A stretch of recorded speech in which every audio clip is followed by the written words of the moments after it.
दोस्तों, Bihar SI sub inspector यानी Bihar police दरोगा का जो है ऑनलाइन शुरू कर दिया गया है। कैसे आपको फॉर्म को भरना है स्टेप बाय स्टेप मैं आपको जो है लाइव फॉर्म फिल करके बताऊंगा, ताकि आपको फॉर्म फिल करने में किसी प्रकार की मिस्टेक ना हो। 1275 पदों पे जो है बिहार दरोगा यानी पुलिस सब इंस्पेक्टर की वैकेंसी निकल के आ चुकी है। अगर आपने ग्रेजुएशन कंप्लीट किया हुआ है तो आप इस वैकेंसी के लिए फॉर्म को अप्लाई कर सकते हैं। तो आइए फ्रेंड जानते हैं स्टेप बाय स्टेप कैसे आपको फॉर्म को भरना है। ये इसका ऑनलाइन का पोर्टल है जहां से आपको फॉर्म को भरना है। पहले स्टेप में आपको फ्रेंड्स रजिस्ट्रेशन करना है और पेमेंट जमा करना है, फिर आपको फिल एप्लीकेशन फॉर्म है और लास्ट में आपको प्रिंट आउट मिलेगा। यहाँ से एडवर्टाइजमेंट को डाउनलोड करके आप देख सकते हैं। इस वेबसाइट पे कैसे आना है तो इसके लिए मैंने आपको लिंक जो है डिस्क्रिप्शन बॉक्स में प्रोवाइड कर दिया। चलिए सबसे पहले आपको रजिस्टर एंड मेक पेमेंट पे क्लिक करना है। जैसे आप इस पे क्लिक करेंगे यहाँ पे जो है इंस्ट्रक्शन खुलेगा। इंस्ट्रक्शन को आप अच्छे से एक बार पढ़ लेंगे। यहाँ पे आपको और आएंगे तो यहाँ पे एप्लीकेशन फी भी दिया हुआ है कि आपका एप्लीकेशन फी कितना रुपए लगने वाला है। और नीचे आएंगे तो यहाँ डिक्लेरेशन करना होगा। यहाँ पे आपको process to registration and payment पे क्लिक करना होगा। यहाँ पे आपको सबसे पहले अपना फुल नेम लिखना है। मान लीजिए आपका नाम दीपक है तो आप सिर्फ दीपक यहाँ लिख देंगे, ठीक है ना। कुमार वगैरह नहीं है तो छोड़ देंगे। अगर मान लीजिए दीपक कुमार है, दीपक और यहाँ लास्ट में कुमार लिख देंगे। तो ऐसे आपको लिखना है, फर्स्ट मिडिल और लास्ट नेम यूज करके ऐसे आपको जो है अपना नाम को यूज करना, मतलब लिखना है फर्स्ट मिडिल लास्ट। इसके बाद यहाँ पे नेशनलिटी बताना है, इंडियन रहेगा। अपना मोबाइल नंबर लिखेंगे, यहाँ ईमेल एड्रेस लिखेंगे। ये पूछ रहा है कि क्या बिहार के निवासी हैं, अगर है तो हाँ करेंगे और अपना कैटेगरी चूज करेंगे, जनरल है या ईडब्ल्यूएस है। अगर आप ईडब्ल्यूएस रहेंगे तो यहाँ पे बोल रहा है कि you have selected EWS category, please make sure submit relevant category at the time of documents verification. मतलब जो भी आपके डॉक्यूमेंट्स लगेंगे, जो कैटेगरी का डॉक्यूमेंट्स लगता है वो आपको डॉक्यूमेंट्स वेरिफिकेशन समय में देना पड़ेगा। तो ये बस आपको डिक्लेरेशन कर लेना है। जैसे बीसी ईबीसी से आप हैं, एससी एसटी से है तो ये डॉक्यूमेंट्स आप बनवा लीजिएगा। ये सब आपको जो है डॉक्यूमेंट्स वेरिफिकेशन इस समय में लगेगा, मतलब जाति सर्टिफिकेट, ठीक है ना। तो इस तरह से आप जो है यहाँ पे चॉइस करेंगे तो यहाँ पे ये नोट में आएगा। यहाँ जेंडर बताना है, मेल फीमेल। यहाँ डेट ऑफ बर्थ आपको चूज कर लेना है, जो भी आपका डेट ऑफ बर्थ है। यहाँ पूछ रहा है कि आप जो है बिहार गवर्नमेंट के इम्प्लॉई हैं, अगर है तो हाँ करिए और अपना फर्स्ट ज्वाइनिंग डेट यहाँ पे बता देंगे। नहीं है तो आप इसे नो करेंगे, ये डिसेबल हो जाएगा। एक्स सर्विसमैन है तो यस करेंगे और अपना जो है PPO number, date of joining, date of retirement वगैरह बताएंगे। नहीं है तो आप इसे नो कर देंगे, डीबी डिसेबल हो जाएगा। अगर आप बिहार के निवासी नहीं है तो आप इसे नो करेंगे। अदर स्टेट वाले भी फॉर्म भर सकते हैं तो उनका यहाँ कैटेगरी ऑटोमेटिक जनरल हो जाएगा और वो जनरल के तौर पे जाने जाएंगे, भले वो किसी भी कैटेगरी से हो, तो उनका यहाँ पे कैटेगरी जनरल हो जाएगा। बाकी ये जानकारी इस तरह से भरेंगे और यहाँ प्रोसीड करेंगे। प्रोसीड करते ही यहाँ पे आपकी जानकारी जो है शो हो जाता है। आप जानकारी को वेरीफाई करेंगे कि जो भी आपने जानकारी दिया सब चीज सही है। अगर इसमें कुछ भी गलती है तो यहाँ एडिट करने का ऑप्शन है, एडिट करिएगा। नहीं गलती है तो यहाँ डिक्लेयर करेंगे। इस कैप्चा कोड को भरेंगे। यहाँ पे आपको एप्लीकेशन फी भी शो होगा कि आपका एप्लीकेशन फी कितना जो है पे करना है। अब यहाँ पे आपको मेक पेमेंट का ऑप्शन मिलेगा, मेक पेमेंट पे क्लिक करनी है। मेक पेमेंट पे क्लिक करते ही यहाँ पे आपका जो है इस तरह से इंटरफेस आएगा। यहाँ पे आपको कार्ड का ऑप्शन है, internet banking, UPI, wallet, SBI, branch payment. तो यहाँ पे तमाम ऑप्शन आपको मिल जाते हैं। जिस भी पेमेंट गेटवे से पेमेंट जमा करना चाहते हैं उसको आप चॉइस करेंगे, उसकी जानकारी को फिल करेंगे और आप पे कर लेंगे। तो मैं यहाँ पे जो है एक पेमेंट यहाँ पे कर लेता हूँ। चलिए हम यहाँ पे पेमेंट को जमा कर लेते हैं। तो फ्रेंड्स हम यहाँ पे जो है कार्ड के द्वारा यहाँ पे जो है मैंने पेमेंट किया हुआ है। यहाँ पे हम ओटीपी को वेरीफाई कर रहे हैं, कंफर्म करते हैं। ओटीपी मेरा आ चुका है, कंफर्म कर रहे हैं।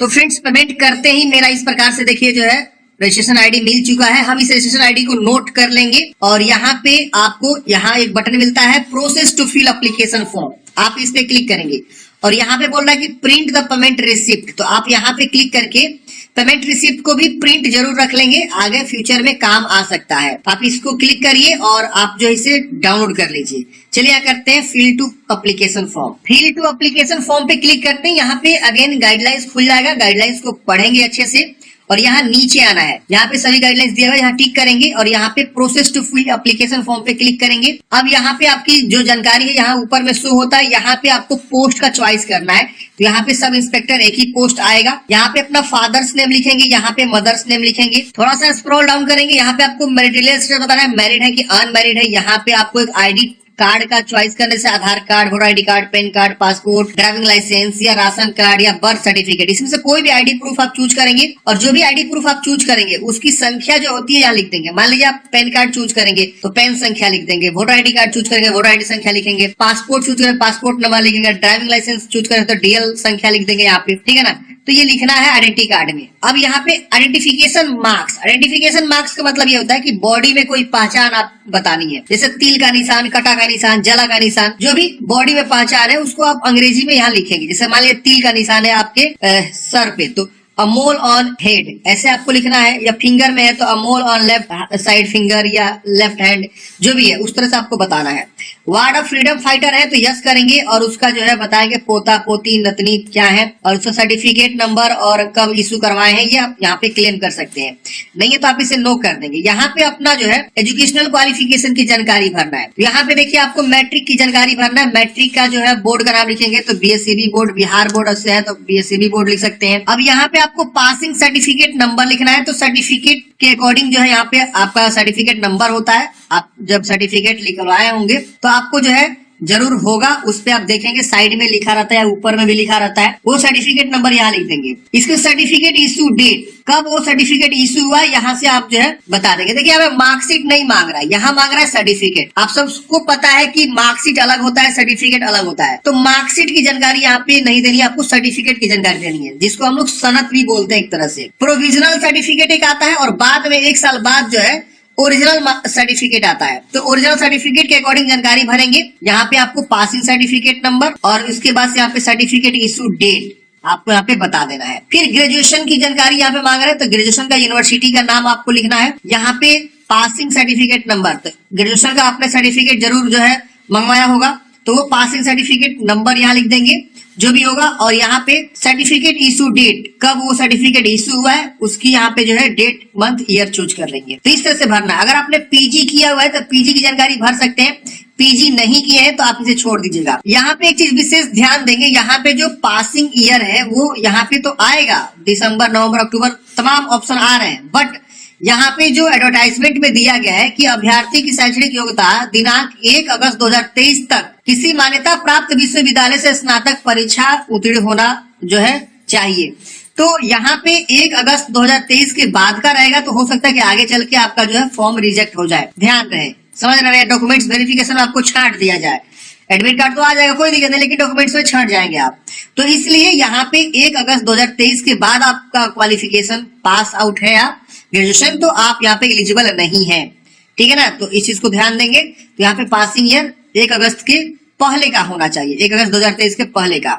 अब यहाँ पे आपको एड्रेस लिखना है। एड्रेस में अपना यहाँ पे परमानेंट एड्रेस लिखेंगे। यहाँ पे अपना जो भी है एड्रेस, फ्लैट या हाउस नंबर जो भी है यहाँ लिखेंगे, स्ट्रीट, मोहल्ला, यहाँ विलेज, यहाँ नियरेस्ट पोस्ट ऑफिस, यहाँ राज्य चूज करेंगे, यहाँ डिस्ट्रिक्ट चूज करेंगे, यहाँ पिन कोड लिखेंगे। यहाँ पूछ रहा है कोरेस्पोंडेंस एड्रेस, तो ये परमानेंट एड्रेस मांग रहा है, यहाँ कोरेस्पोंडेंस मतलब पत्राचार का पता। अगर ये दोनों सेम है इसको टिक करेंगे, इधर वाला इधर कॉपी हो जाता है। अलग अलग है तो दोनों अलग अलग मैन्युअली आप लिखेंगे। यहाँ पे डिक्लेरेशन करना है क्रिमिनल केसेस के बारे में। क्या आपको कभी यूपीएससी एसएससी के द्वारा जो है डिवाइडेड यानी निष्कासित किया गया है, यस में बताना है। आपके अगेंस्ट कोई क्रिमिनल प्रोसीजिंग हुआ है उसके बारे में पूछ रहा है, तो यहाँ पे क्रिमिनल केसेस के बारे में पूछ रहा है। आपके अगेंस्ट कोई जो है क्रिमिनल केसेस एफआईआर वगैरह रजिस्टर्ड हुआ है, यस में बताना है। वेदर एनी क्रिमिनल कंप्लेन, आपके अगेंस्ट कोई क्रिमिनल कंप्लेन है या एफआईआर है पेंडिंग है वो सब कोर्ट के द्वारा, यस में बताना है। Have you been ever arrested, का कभी आपको अरेस्ट किया गया है in any criminal cases, yes में आपको यहाँ पे बताना है। पढ़ना है अच्छे से और उसके बाद आप यस में बता देंगे। इसके बाद यहाँ पे आपको फोटोग्राफ अपलोड करनी है। यहाँ पे आपको इंग्लिश सिग्नेचर अपलोड करनी है, यहाँ पे हिंदी सिग्नेचर अपलोड करनी है। एक चीज विशेष ध्यान देंगे,